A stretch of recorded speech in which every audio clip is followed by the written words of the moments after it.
Chào cả nhà, Tết đến rồi. Nói đến Tết là nói đến bánh chưng, bánh tét, phong bao lì xì đỗ chót và nụ cười rạng rỡ trên môi mọi người. Tết ở Việt Nam đặc biệt lắm, từ Bắc chí Nam, mỗi miền đều có những phong tục độc đáo riêng, tất cả đều mang ý nghĩa tốt đẹp, cầu mong một năm mới an khang, thịnh vượng. Hãy cùng khoa học ứng dụng điểm qua 15 phong tục không thể thiếu trong ngày Tết Nguyên đán của người Việt nha. Tết là dịp để trở về, để yêu thương. Dù có đi đâu, làm gì thì cứ Tết đến, người Việt lại nô nức về quê, quây quần bên gia đình. Cả nhà sum họp, cùng nhau gói bánh chưng, bánh tét, kể cho nhau nghe những câu chuyện vui buồn trong năm qua. Tết cũng là dịp để tưởng nhớ đến ông bà, tổ tiên. Trước giờ giao thừa, các gia đình thắp hương, dâng lên mâm cơm ngon nhất, mời ông bà, tổ tiên về ăn Tết cùng con cháu. Niềm tin ấy đã ăn sâu vào tiềm thức của mọi người dân Việt Nam. Chúng ta tin rằng ông bà, tổ tiên vẫn luôn ở bên, dõi theo và phù hộ cho con cháu. Ngày 23 tháng Chạp, nhà lại tất bật chuẩn bị cho ngày cúng ông Công ông Táo. Mâm cỗ cúng ông Công ông Táo thường có cá chép sống, ngụ ý cá chép hóa rộng, tiền ông Táo về trời. Sau khi cúng xong, cá chép sẽ được thả ra sông, họ.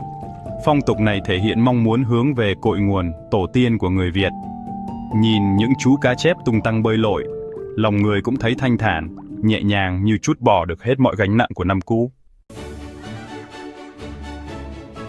Sau ngày cúng ông Công ông Táo, các gia đình thường đi tạo mộ thăm viếng phần mộ của ông bà, tổ tiên. Ngôi mộ được quét dọn sạch sẽ, trang hoàng bằng những bông hoa tươi thẳm.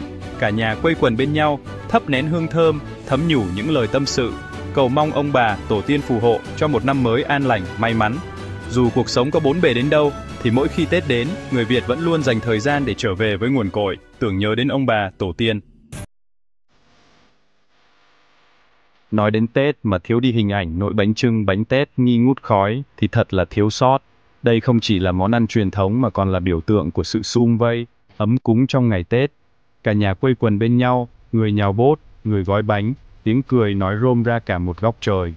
Mùi thơm của lá dọng, lá chuối, của gạo nếp, đậu xanh hòa quyện vào nhau tạo nên hương vị đặc trưng của ngày Tết. Ký ức về những ngày Tết sum vây bên gia đình, cùng nhau gói bánh chưng, bánh tét sẽ là ký ức đẹp đẽ, khó quên trong lòng mọi người con đất Việt.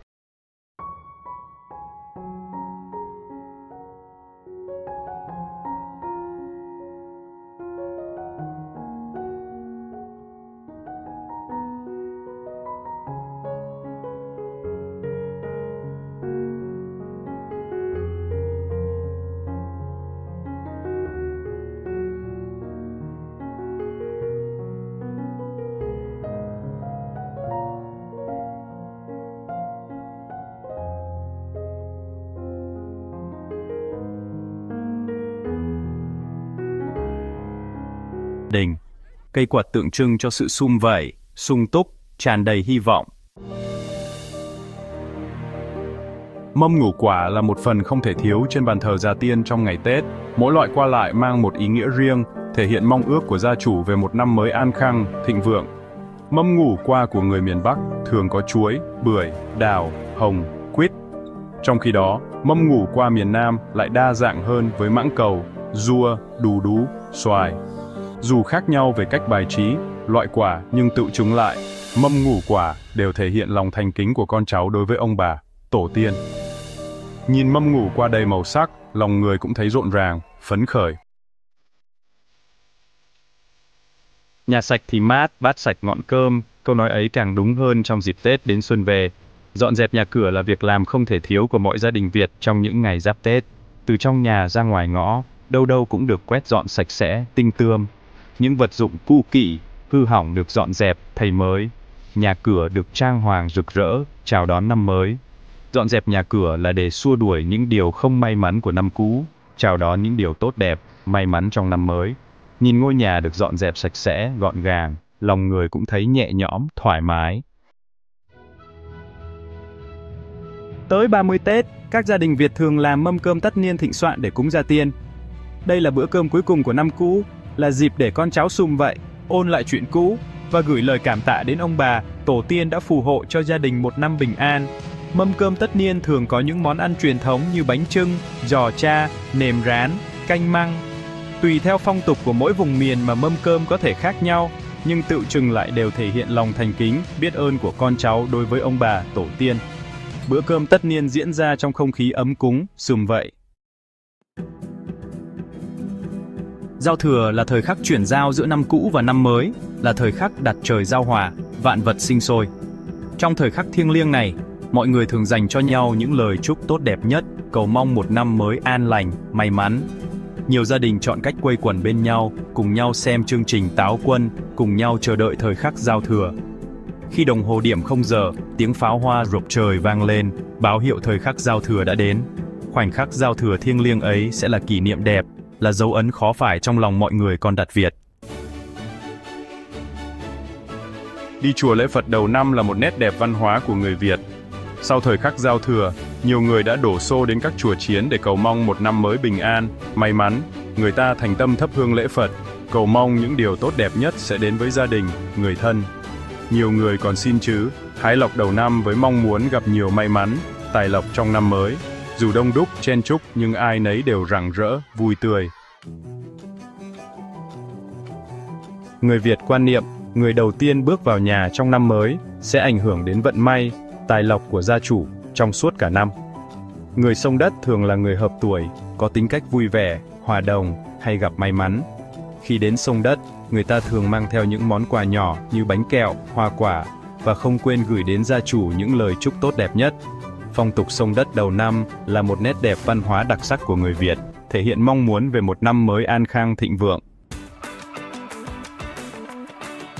Mùng 1 Tết cha, mùng 2 Tết mẹ, mùng 3 Tết thầy, câu ca dao quen thuộc ấy đã thể hiện rõ nét phong tục đẹp của người Việt trong dịp Tết đến xuân về. Đó là phong tục đi chúc Tết họ hàng, thầy cô, bạn bè, đồng nghiệp. Trong những ngày đầu năm mới, mọi người dành cho nhau những lời chúc tốt đẹp nhất, cầu mong một năm mới an lành, hạnh phúc, may mắn. Những phong bao lì xì đỏ chót được trao tay, gửi gắm niềm hy vọng về một năm mới tài lộc, sung túc. Phong tục chúc Tết, mừng tuổi đầu năm là một nét đẹp văn hóa đặc trưng của người Việt, thể hiện tinh thần đoàn kết, gắn bó cộng đồng. Sau những cái ngày Tết quây quần bên gia đình, người Việt lại tiếp tục công việc, cuộc sống của mình. Và để bắt đầu một năm mới thuận lợi, suôn sẻ, nhiều gia đình chọn cách xem ngày tốt, giờ tốt để xuất hành. Xuất hành là việc rời khỏi nhà sau những ngày Tết, có thể là đi làm, đi học hay đi du lịch. Người ta tin rằng, xuất hành đúng ngày giờ tốt sẽ giúp cho công việc, học hành, buôn bán trong năm mới được thuận buồm xuôi gió. Dù tin hay không thì phong tục xuất hành đầu năm vẫn luôn được nhiều người Việt duy trì. Nét chữ nét người Việt từ xưa đã rất coi trọng việc học hành, luyện chữ. Trong không khí xuân về, Tết đến, phong tục xin chữ đầu năm lại trở nên phổ biến hơn bao giờ hết. Người ta quan niệm rằng, chữ viết đầu năm sẽ ảnh hưởng đến vận may, học hành, sự nghiệp trong suốt cả năm. Mỗi người lại có mong muốn xin một loại chữ khác nhau, tùy thuộc vào ước vọng của mình. Người thì xin chữ phúc, chữ lộc, chữ thọ, mong muốn một năm mới an khang, thịnh vượng. Những bức tranh chú được treo trắng trong nhà, vừa để trang trí, vừa như một lời nhắc nhở, động viên mọi người trong gia đình sống tốt, làm việc thiện. Khai bút đầu năm là một phong tục đẹp, mang đậm bản sắc dân tộc của người Việt. Đây là nghi thức đánh dấu sự bắt đầu cho một năm mới tràn đầy năng lượng và hy vọng. Vào ngày đầu năm mới, người ta thường chọn giờ tốt, chuẩn bị bút mực cẩn thận, trang nghiêm thực hiện nghi thức khai bút. Người làm nghề viết, học sinh, sinh viên thường khai bút bằng cách viết những dòng chữ đầu tiên trong năm, cầu mong cho một năm mới học hành tiến tới, công việc thuận lợi.